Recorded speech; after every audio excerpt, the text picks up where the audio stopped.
Oh, Jesus, what is going on this week? Okay, the Hold Steady, The Price of Progress album review. Let's chat about it. Hey, friends, what's going on? John here from What's Spinning here tonight to chat about this latest album from the Hold Steady, Mississippi-based indie rock, post-punk, and heartland rock band. And since the release of their album Almost Killed Me, they have been go-tos by many in a lot of these genres, especially that young-sounding, youthful, passionate, energetic heartland rock. And I certainly enjoyed the album, but for me, it really came into fruition with the release of their follow-up, Separation Sunday. To this day, so many of my favorite Hold Steady tracks are on that album. Boys and Girls in America, it deserves every accolade it's ever got. It's a modern masterpiece.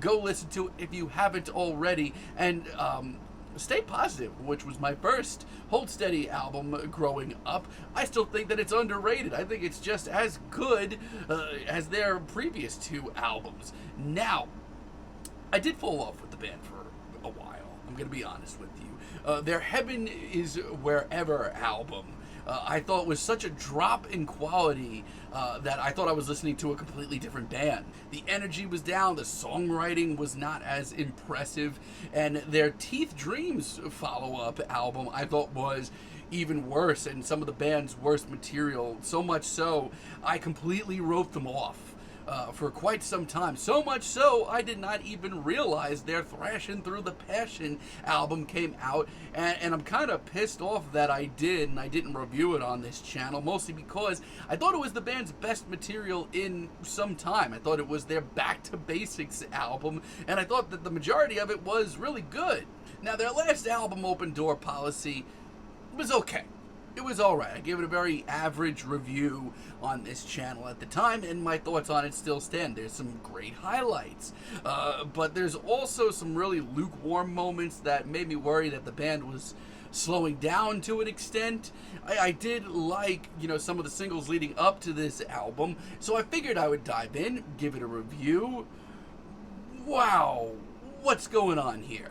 I mean, hearing the opening rip to Grand Junction actually hyped me up. It got me in the mood. It got me in the groove of a Hold Steady album. But it very quickly just obliterates itself into a very laid-back, lackadaisical jam. It's low energy. And I hate that about this album so much. Now, I will say this. Disclaimer on this review.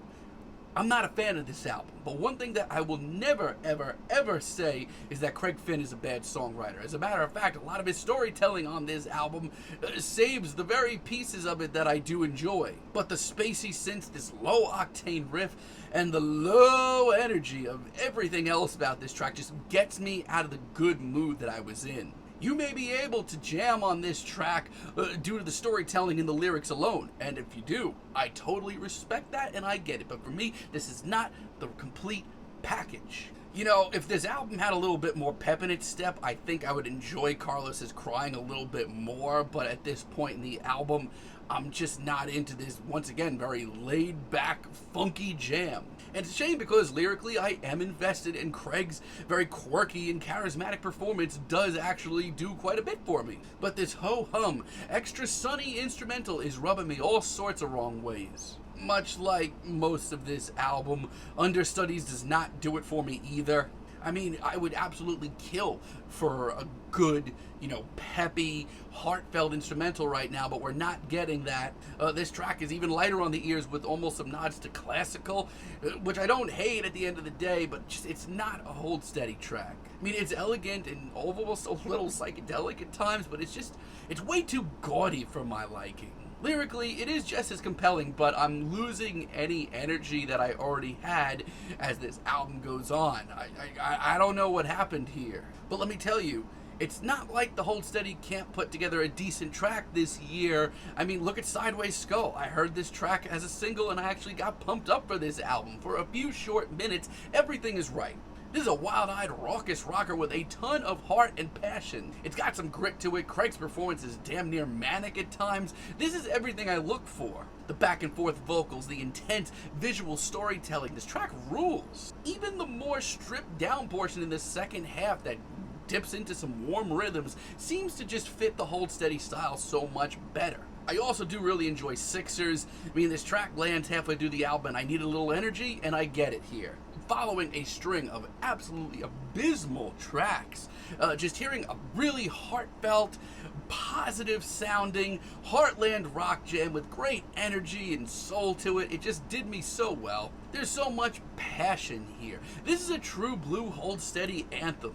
And by the end, it's simply gorgeous. I love this track. And the thing is about the slower portions of this album, because there's quite a few of them, it's not like they can't do the sound justice. Look at the Bird Watchers.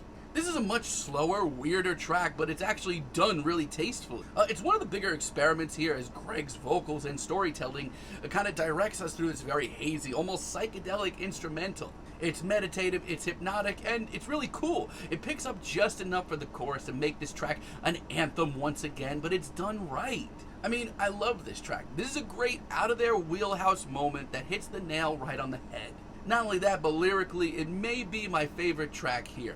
This album is all over the place, and I think it's a low for the Hold Steady because things only get worse. Like City at 11. Oh my Jesus, why is this track, why is this instrumental so ho-hum and just phoned in? This sounds like a nightmarish impromptu jam, one that Craig's vocals and storytelling cannot save. I think it's the worst track here. And I honestly at this point thought that it couldn't get much worse, but then I hear Perdido and it does get worse. I mean, lyrically, this track is saved a little bit. We're back in the right wheelhouse. But once again, this is not the full package. This instrumental is putting me to sleep and I'm running out of steam. But to make things more annoying, Distortions of Faith rolls around, and this track is unbelievable. This is a bluesy, laid-back jam that is done right. Once again, it's not like a slower-paced, Hold Steady track can't hold up. It just needs to be done right. This seems like a natural track to me. Like, this sounds like it came to them very easily, and it shows. I love the guitars, I love the intense lyrics, which are some of Craig's finest on the whole album. And I really do love the smoky, sort of lounge vibes that we get here. It fits. I mean, I don't know why the rest of this album couldn't follow in this track's footsteps. I wish it did. And Fly Over Halftime, not only is it a good track, it goes the distance. It has the youthful energy I crave.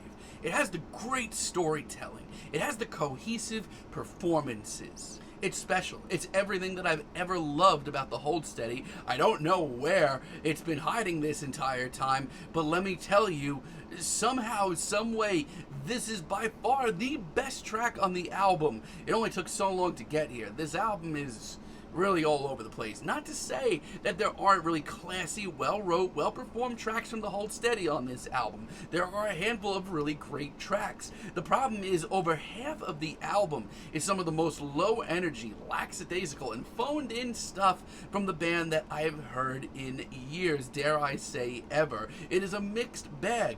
If you're a fan, you're going to want to hear this, but just don't be surprised if the lack of energy and captivating performances, and most importantly, a cohesive sound really throws you off, because I know that it certainly did for me. I'm feeling like a light 5 on this album, but let me know what you all think down below. If you liked the video, be sure to give us a like, give us a subscribe, and let me know down below what you would like for me to chat about in the future. And until next time, have a great day, friends.